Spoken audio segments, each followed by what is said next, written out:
Hey everybody, thoughts on Bellator this weekend?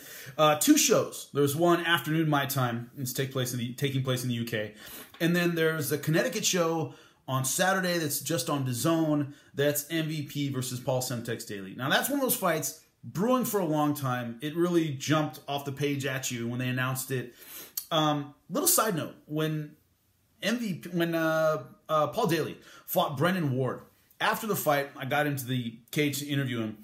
And the producer goes, well, see if he'll call out MVP if we can get a mention about that fight. I walk up to Paul Daley, and I said, hey, do you want to talk about MVP? We were off camera. We're on commercial. And he goes, fuck MVP. And he ends up calling out Rory McDonald. I'm like, hey, call out whoever you want. It's up to you, man. And he called out Rory McDonald, got that fight, lost it. And then in the crowd, he got into it with MVP. And it was in London. And so that kind of set all this in motion. They already had the idea, of course. It's a no-brainer. But then that whole London thing kind of brought it closer. Both guys, really great guys, by the way, behind the scenes. Both guys are cool. Love dealing with both of them. Really good guys. Stylistically, what's interesting about this fight is neither guy's really faced anyone like the one they're facing right now. Obviously, Paul Semtex Daley, incredibly experienced with 58 pro fights at this point. A ton of pro kickboxing. The guy's seen it all. But nobody really fights like MVP. So, throughout his career, there aren't many people that fight, period, like MVP. And I'm trying to think of anyone he faced that's kind of like that. It sounds funny, but maybe Nick Diaz in that loose kind of style. A lot of mugging, a lot of trash talk. And you're seeing funky stuff. Mostly hands, but a funky kind of combination from the outside. Doesn't have MVP's speed, but there are a lot of the same elements. That's about as close as it gets, and that's not that close. MVP, the last time he fought a technical striker, Ricky Rainey. I mean, that's an early fight for him. But Ricky Rainey, good fundamentals, hands high, decent footwork, good combinations, and MVP embarrassed him. Now, that was an earlier Ricky Rainey. He's gotten better since then. But that was the last technical striker he's beaten. Everybody else since then, Fernando Gonzalez, Caveman, Rudy Bears, I mean, tough. Cyborg, tough. But not technical strikers. Not guys you really worry about on the feet. More brawlers. More guys that throw hands and are tough, but don't have great technique. What Paul Semtex Daley brings, he's got good technique, good fundamentals, hands high, doesn't take a lot of big risks, and he hits like he's trying to kill you. So that combination of power and technique, that's tough to deal with. That's really tough to deal with. Also, he's a pressure guy. So he's going to come forward, but he's not going to end up chasing you. If you look at the Caveman fight with MVP, I mean, Caveman was doing this. We're trying to find him. And then when he find him, he would come in and not throw. So, I mean, that's exactly what MVP wants. He wants a guy who's going to bring pressure, but not heat. You got to bring heat with MVP. You got to bring pressure. You got to throw. You got to give him something to worry about. And I don't think Caveman did enough of that. So it's an incredibly interesting fight in that regard. Who would I go with? It's really tough.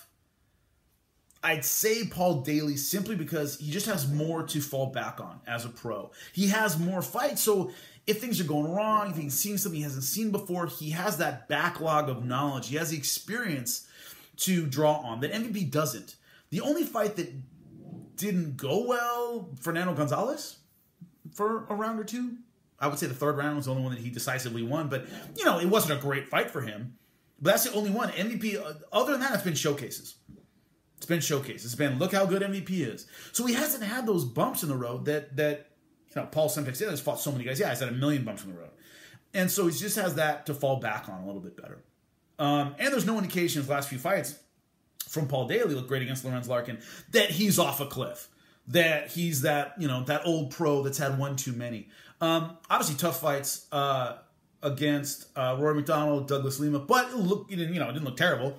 It was mostly a ground fight against Rory McDonald, and he had his moments against Douglas Lima. So there aren't those fights where I'm like, oh, he's just not the same guy anymore. Still looks good.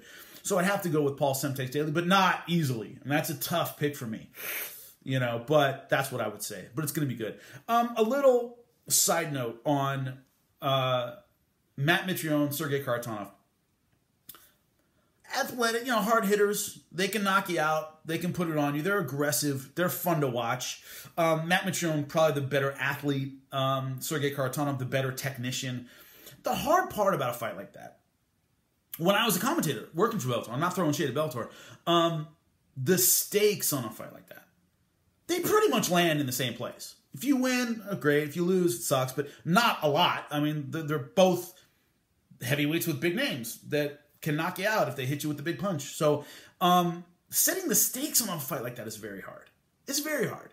Whenever there's a Legends fight in Bellator, whenever it's established names, the losses just don't mean that much, and the wins don't mean that much. You kind of land in the same spot over and over. So I'm not saying it won't be an exciting fight. I think it could be a very entertaining fight.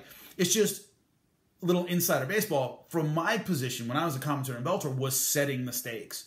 Where does this guy go? Well, Matt Mitrione, if he wins, he's still a factor at heavyweight, but if he loses, he's still a factor at heavyweight. So is Kharitonov. So their names are too big for them to go like, oh, this is it. Bellator's going to get rid of them unless they look awful or really get injured. So the stakes are always hard to set with a fight like that.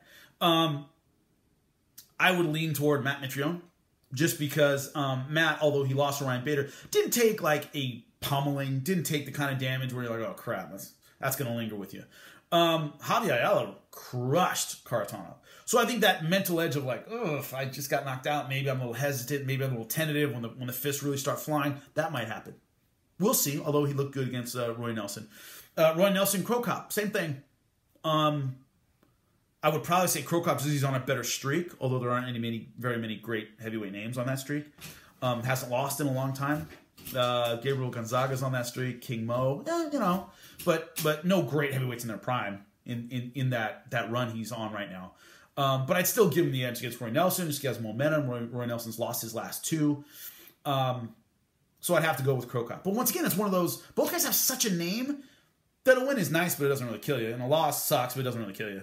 But this example is Chael Sonnen versus Tito Ortiz, and Tito, ran right through Chael. Chael fights main event, Madison Square Garden, against Vanderlei Silva in his next fight. Loss really didn't do anything to him. And so, from the point of view of where does the winner go and where does the loser go, when you deal with these Legends fights, it doesn't really matter. They all kind of land in the same Legends category, whether they win or lose. You might move up in that category slightly, but they can mix and match any of them, and the fans are with it. So, it doesn't have the stakes. Same thing. But my pick would be Cro Cop just because he's on a streak. Later, enjoy. All right. Subscribe to the YouTube channel if you can, and stay in touch and stay tuned, and I will get you more. Later.